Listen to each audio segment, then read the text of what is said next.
Hey guys, this is Mel, and I am back to talk about The Flash. 2 episodes this time. First one being 7:15, titled Enemy at the Gates, which premiered June 29th, as well as episode 7:16, titled P.O.W, which premiered July 6th, 2021, both on the CW. I'm recording just under an hour after 7:16 has aired, so huge spoiler alert. If you haven't seen the 2 episodes already, please go do so first, then come back and see what I have to say about the 2 episodes. 7:15 marks the start of what they're dubbing it as the graphic novel number 4 part for their storyline segments. So let's just jump right into it. We're gonna go one episode then the other because it's kind of a little bit more serialized, essentially. But let's hope I can get it between the 20 and the 30-minute mark. I will say this, though. I did watch 7:15 a few hours before 7:16 aired, so they're both really fresh in my mind right now.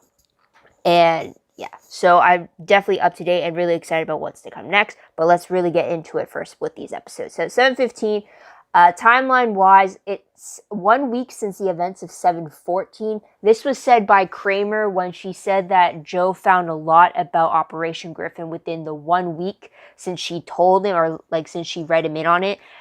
Then the last few years she spent trying to dig up leads. So there's that. The villain of the episode is going to be the Godspeed Army. So if you know Godspeed and all of his clones, so we get their return once again. And the opening scene is Barry getting a dream visit from Nora West Allen, his daughter from 2049. And she's reassuring in this one, saying that everything is happening, it's right on track, kind of a thing. So we'll talk about that later, though. The storylines, though, for this episode, 3 different ones. You got 1, Godspeed Army, 2, Surgery Scares, and 3, Explosive Leads. So with the first storyline, this really deals with the main focus of the episode, which is Godspeed and Barry struggling against not 1, not 2, but 6 different Godspeeds. He tries to get Frost and Mark Blaine, aka Chill Blaine, to help out because it's really all hands on deck against 6 different speedsters, only to have a very shocking moment where 6 more speedsters come in to fight these other speedsters, and it's like it's quite confusing and quite terrifying, since it's these 12 different speedsters all under the name of Godspeed, all with the same level of power, and only one Barry Allen as the Flash. So that's the first storyline there. Second storyline deals more with Caitlin performing surgery on Esperanza, aka Ultraviolet, to try to get rid of the mask and try to have her free of any influence that Black Hole has had on her voice. And so this includes Allegra and Cecile giving emotional support. So it's the reason why Allegra and Caitlin aren't part of the Godspeed fight, because they are currently in this surgery setup. With the third storyline, with the Explosive Leads, we get Joe and Christian Kramer following up on one of Joe's new leads about where Adam Craig could be, and it leads them to following a specific ship or boat because Adam likes to fish. So they take up on that lead. It leads them up to a cabin in the woods. And this leads into the last scene of the episode, where on this stakeout to try to see if Adam would come back to this certain location, Joe and Kramer barely escape their car before it blows up from this blue light. So that's where it ends there. So the major tidbits of the episode is that Mark Blaine, the reason why he's not in Iron Heights is because he was paroled for trading secrets for his freedom. I mean, I think that was kind of teased at the end of 7:14, but we get a little bit more about it. And because of this, and because he's stuck at Star Labs after getting a huge injury while going back to his old haunts, and the whole snitches get stitches thing, Frost and him get closer after almost dying by the hand of Godspeed ×2. They almost kiss, but then a little planned explosive interrupts them. Also, I mentioned before that Barry was dreaming about Nora, which led him to, with her reassurance, led him to believe that Iris is pregnant, and it's kind of the reason why she's been sick lately. So he's excited this whole episode, only to find out at the very end that no, it's actually a negative on the pregnancy test that he was conducting. And while that was happening, Iris was actually absent from the episode, which we'll touch upon later on. Oop, give me a moment. Sorry. Anyways, where was I? All right. Oh, we also find out that Cisco turned the time vault into a panic room against Barry before he left. So we had a bit of Gideon back, but unfortunately Godspeed got through that panic room protection, so I don't know how much reinforcements Cisco actually put into it. So I don't know, but it's good to see the time vault again. And then Cecile, we find out, can project her emotions to others through her telepathy, empathy power now. I know it was kind of first touched upon, and I think 713 when she had to deal with the Golden Mask villain, but now it seems like she has a handle on it. So what's the most shocking moment of the episode for me? I would have to say, first off, Barry getting a dream visit from Nora West Allen. I mean, I knew from spoilers that she was meant to come back in the 2-part finale, so I wasn't expecting her to come back 2 episodes earlier than that. So that was a huge surprise there. And then aside from that, based on another surprise was the fact that not only did Barry have to face off against 6 speedsters, but then 6 more speedsters of Godspeed came to attack the other 6 Godspeeds. I wasn't expecting that. There's literally so many speedster on speedster fighting going on here. And I was just like, wait, what? Like, who is on whose side here? I don't know. So there's that. Top favorite moments, let's go into that very quickly. First off, I really like the fact that we get a speedster villain once and for all. We haven't had that since Savitar in season 3, so I'm really liking that we get to see them again. Wasn't really expecting to get 12 of them in this episode, but it's nice to finally have it be the focus once again. Second favorite was the fact that Chester kind of got to interact with Gideon again. He got to be in the time vault, and he got to be more amazed by like what Gideon could do, because I don't think he's interacted with her beforehand. So that was interesting there. It was also very interesting to see all the different protocols that he was implementing, like the barrier on Star Labs and stuff like that. So it seems like Chester is getting a hand of what Cisco used to do. So there's that. Another favorite I did have was just Frost and Mark Blaine. It was very interesting to see the dynamic between them and them working together. Though they seem to have a deep heart-to-heart moment on the couch, but when that planned mini explosive that he had in the little thermos, I'm kind of questioning whether or not any of what he said was true or not. Because then, like, he almost kissed her, so why would he... I get him planning the explosive and not anticipating that she would kiss him and they'd have that moment. But then it's like, he used the explosive to escape, so I'm like, if you were just about to kiss her and the explosive goes off, why would you still leave? Like, you were on, like, good terms right there. So now I'm questioning what his motives are, but I really liked when Frost told them that, like, it's very hard to gain my trust, and if you break it, that's it. That's pretty much me. Essentially, like, that part I can relate to with Frost. For me, it's always, like, I've always been a little hesitant on trust, but, like, once you do earn it, it's just, like, you have it, but then, like, the moment you break, it's like, nah, like, it's always doubt afterwards. So I totally related to Frost in that moment. So that's why I'm very questioning about, like, what is Mark doing and stuff. So there's that. Top peed moment. I will say, at this point, I'm getting a little peeved at the fact that Iris is absent once again, especially when one of the subplots is whether or not she's pregnant or not. I'm like, why would she be absent from that episode when it's like the whole mystery of like, are you not? It's just like, that seems like if she was going to be absent, then have it be like she's away on some like article in another city or something, then like, okay.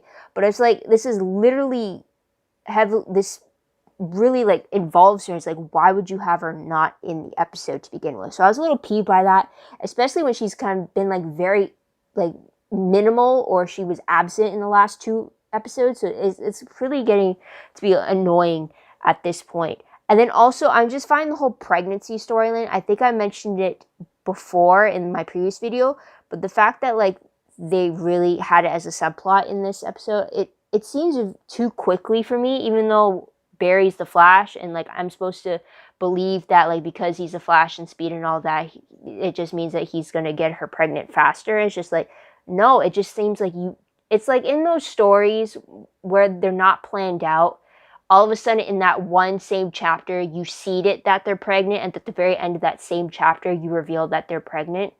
It's like, it's too soon for me. It just seems like a very last minute add, oh, let's do this, as if like you need a new idea. So it's just like, it really pisses me off for stuff like that. I'd rather have that small tidbits here and there, and then it leads up to her being pregnant. But like, again, I don't know if that's just because COVID led to a shortened season. If it would have been spread out a little bit better, I don't know. But it's just it lack of Iris after having so much of her is just like, it's an imbalance for sure. And it just felt really weird that a subplot that really focused on her physical being, and yet she wasn't there. So it was just annoying there. But let's move on to random questions very quickly. First one, what happened to Iris dealing with the after effects of the Mirrorverse? I mean, I was really looking forward to that because we really got it in episode 704, but is that all the coverage we're going to get about it? Because like, she was really dealing with the effects of being back, what it meant to be in there for 3 months, and she was like, it was really showing in that episode, but then it just like disappeared afterwards, as if like she got cured of it all of a sudden. And I'm like, wait, what? That was a part of Iris' storyline outside of the journalism stuff that I was like really looking forward to having explored with her. So it's just like, is that it? Another question, if Iris isn't pregnant, then why would Nora appear to Barry in his dream? Or was that meant to be more of like a wishful thinking moment on Barry's part to like this self-fulfillment, I think it is, or something. But like always like the thinking positive thoughts and positive thoughts come your way kind of a thing. I don't know, but I'm just wondering, is there a bigger reason why he would have that particular dream, or is it because it's Barry and it would make sense that he would dream about his future family? Like what kind of significance are we meant to have on this? And the last question, something that Chester brought up, but can Barry have a Flashmobile? Like, why not? So there's that. Let's move on to the next episode. So 716. So the timeline, it continues straight from 715 because Cecile said that Joe went with Kramer hours ago to follow up a lead. And then also Joe and Kramer are still stuck in the woods immediately after their car exploded. So it's either still the same night, or it's like it continues like when daybreak hits for them, because they're not always in the woods at night kind of a thing. So it's like within the 24 hours since 715 ended. Villains of the episode, mainly Godspeed and the armies, but then also for Joe and Kramer, it's going to be Adam Craig, who's their villain. Opening scene, we have Barry having another dream and vision with Nora, but now she's saying that there's something wrong with the future and that Flash needs to do something or it's going to be irreparable damage for their future family. Storylines, though, for this episode, picked up on two major ones, I would say. A lot of the other sub-storylines do fit into the main storyline, but the first storyline is Civil War in Central City, and the second one is Hunted by an Old Friend. And then a lot of subplots into the Civil War storyline. But the main part of it is John Diggle arriving to help out. We see the Godspeeds divided. Half of them want to serve their master, while the other half want to live their own lives and not be killed and give up full servitude toward the master once he gets all the speed that he needs. So in order to stop them, they find out that they need to locate August Hart, who is supposed to be the original Godspeed, who is somehow in 2021 instead of not being in 2049, since he is originally Nora West Allen's villain in the future. But the August Hart that they find somehow is suffering from amnesia, and they do not know why. They do not know why, and they do not know what he is meant to remember, kind of a thing. So there's that. Second storyline deals with Joe and Kramer trying to outrun Adam, who is hunting them down in the woods. Once they do get them, like once they do upperhand him with like the meta cuff, like, you know, that clamp thing that Joe uses, they find out that Adam is immortal. He's died at least 17 times, and because of it, he decided to be a mercenary and use half the pay that he gets for his kill jobs to give back to the res, to back home to the res or residents. But he also claims that Kramer died 6 years ago during that one mission she's trying to avenge those fallen soldiers due to Adam's betrayal. So interesting twist right there. Last scene of the episode shows Barry getting a visit from Nora and Bart, though Nora didn't get why Barry was worried about seeing her again. since he wanted to check on her in 2049.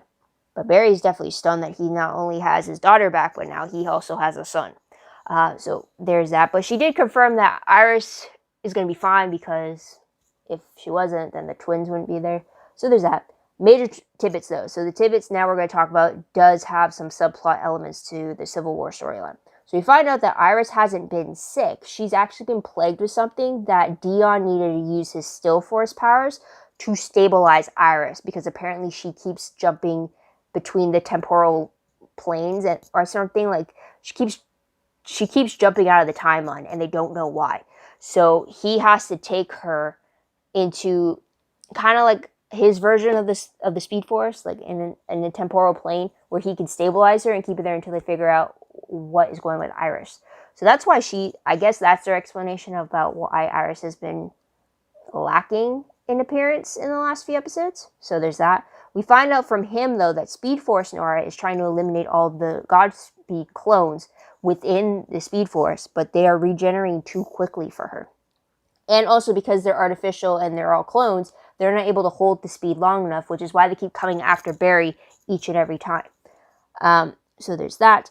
We also find out with Diggle's visit that he's plagued with massive headaches that are connected to the Green Lantern ring that he supposedly got in the series finale of Arrow.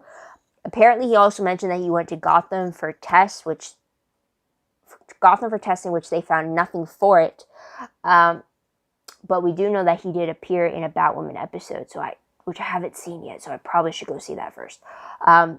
Or probably go see that next. But we also find out that he has decided that he can't ignore the signs of what's happening to him anymore. And then also we saw a flash of him getting the ring, supposedly getting the ring. So it seems like he might be taking on the calling. Who knows? We'll have to wait and see about that. And then another side plot is the fact that Ultraviolet, after having her surgery done by Caitlin, she decides to go after more Black Hole operatives to finish what she started, even though she's weak after having the surgery. But she ends up dying after completing her goal. She is fatally wounded, and just before she dies, Allegra finds her, but then Ultraviolet ends up dying in Allegra's arms and pretty much burning to a crisp her body, so there's no trace of her left. And pretty much tells Allegra that she was too late to realize that she needed to side with her family and not with a team of superheroes. So that ends there for Allegra's family. Most shocking moment of the episode, I will say, is the fact that we got the arrival of Nora and Bart in the final scenes of the episode. I definitely wasn't expecting that. Again, like I said before, I knew that they were coming in the two-part finale. I did not expect them to come an episode earlier, so that was a shock there, but it was a shock there. But let's move on to top favorite moments. First off, it was great to see John Diggle again. I just watched the episode where David Ramsey was directing it, and he came back also as like a new character in the past. So it was great to see the character John Diggle again, and to see him wearing the Spartan gear, to have him make a little bit more references, or not, at least not to the characters, but for us as the audience, is more references to the supposed Green Lantern ring that he got and how it's a calling he can't really ignore anymore. So it's just really great to get Diggle and his speeches to Barry as well about like what beats his duties as a father and such. It's just, I miss Diggle. I miss Diggle so much. So there's that. Another favorite I did have, though, was also just that small little scene of a tidbit that we got with Nora and Bart. It was just great the first chance we got to see of their twin dynamic. They seem to really play off of well each other. They have the same amount of energy as well, too, with their excitement. It's like that's huge. They're definitely Barry's kids. But I did have a question as to why would this Nora have memories of her previous trip to the past, which would be 2018, 2019. I mean, like, she died when the Reverse Flash ended up changing the timeline and, like, Cicadia and all that, and she ended up, like, disintegrating before everybody's eyes. So it's like, it's not like she went back and this is the same Nora. I'm wondering, how does this new Nora, who is now a twin sister, how did she remember the trips of single child Nora? Like, I'm not really getting that. It's kind of reminding me of, like, Charmed, the original Charmed, with the introduction, spoiler alert, season 6, with Chris coming back. We also had Chris coming from the future and dying in the present, but then he comes back in season 7 and season 8 from the future, but yet he remembers his previous trips in the past. So it's like, I'm kind of curious. Like, I love seeing the two of them again, but I'm questioning, like, why would Nora remember all this stuff? Like, she died. So, like, how? The only thing I can remedy is the fact that, well, did Barry and Iris tell her? I mean, she wouldn't have her journal because they still have her journal. So it's like, wait, what? Again, time travel iffiness, it really messes with me. The rules of which ones follow, I don't know. So there's that. Top peeve, though, let's move on to that. I really got the feeling that a lot of things are being thrown at us in this episode. And I don't know if it's because there's so many different subplots that were connected to the storyline, or if I don't know if it's just because I couldn't normally pause it as often as I want, since I was trying to watch it live this time around. But it was a lot more. It just seemed like there was a lot more going on. And yeah, it's just like, I don't know how else to say it. It just feels like that. But yeah, let's move on from there to random questions. Give me one moment. Sorry, random questions. First one, is there any chance that we could be getting a Green Lantern TV series with Diggle as the main star? Because it seems like Arrow's gone. We don't know anything about whether Green Arrow and the Canary wouldn't even matter because that's it in the future. So, like, why would they bring back Diggle and really expand on, like, what this new calling could be for him if there weren't plans for him maybe exploring it in a TV show of his own? I hope so, because I'd love to see Diggle and Lila and them now having 2 kids. The Junior and Sarah back. I'd love to see that. Another question. If Nora's arrival isn't because of the Civil War that's currently happening, then why did she and Bart run back to 2021? Because she seemed like she completely did not know what they were, like she was completely forgetful of like what they were currently dealing with. And it just seemed like it was their run-of-the-mill Saturday run back to the past kind of a thing. They weren't arriving as if it's like, oh, we're here to help kind of a thing. So I'm wondering, like, what would their reason actually be for coming back then? Another question. Do you think Kramer is a meta and she just doesn't know it? Because Adam claims that she died on that mission that really, like, changed her life. And she has very fragmented memories about what happened. So I'm wondering if maybe they both died and they both have the same power, but Kramer has never put herself in a situation where she would question her survival. So I'm wondering, is it possible that she did die and she just isn't aware? So that's question there. Last question. Why would August Hart from 2049 be in 2021 without his memories? And what do they really mean when they say he is the original Godspeed? Like, is he the master that wants the Flash's speed? Is he, like, makes himself into an artificial speedster? And, like what? Like, I don't know the comics, so I don't know the origin of Godspeed himself, except for what's been revealed on the show. But I'm wondering, like, is that what they're trying to get at here? So it's like, I'm confused for that. So there's that. But let's move on to predictions very quickly. Based off the promo for 7/17, it looks like Iris meets the twins, Nora and Barry. She reunites with them. So there's that. She's wearing also the same clothes she was when Dion took her away. So I don't know if that's like the very start of the episode, or like maybe, or how quickly Dion finds a reason why something's happening, or maybe the twins know why. Who knows? But the promo also shows the return of Jay Garrick. And we also see the speedsters banding together to fight off this civil war as it continues. So there's that. But the synopsis for the episode reads that this episode is the 150th episode of The Flash. And it has Barry and Iris greet their future children, XS and Bart, only for a shocking secret to threaten their new familial harmony. Meanwhile, the Godspeed War intensifies and threatens to destroy Central City. Okay, 150 episode, that means milestones. Hopefully that means more character reunions, more trips down memory lane. I'm hoping so. So we'll have to wait and see about that. I know Jay Garrick's supposed to return according to IMDb. Joan aka the doppelganger of Barry's mom, is supposed to be coming back as well too. It also lists that Wells and Siskel are supposed to be returning too, but I don't know how accurate that is. I hope so, because again, 150th episode, I want to see some more familiar faces coming back. But I definitely can't wait to see what this has in store. Especially, this is also part 1 of 2 for the finale. So it'll be interesting to see in what way they kick it off, because I still don't know if they're going to end the Godspeed storyline with the 2-part finale, or if it's still going to carry on into season 8 due to the whole pandemic shifting episode counts. But we'll have to wait and see about that. So that is about it, everybody. What did you guys think of these 2 episodes? What did you guys like about it? What do you think will happen next? Let me know in the comments down below. Love to hear your own thoughts, theories, and opinions about all that good stuff, all found in one place. Well, mixing things again, my bad. Love to hear all your thoughts, theories, opinions. Please let me know in the comments down below. Also, don't forget to like this video, subscribe to my channel, check out my other videos if you haven't done so already. If you want, check out my Tumblr page. Link for that is down below. I reblog promos, web clips, quotes, shifts, and off-scene news, all that good stuff. I'll find one place. Go check that out. I am behind. It's on the list of things to do.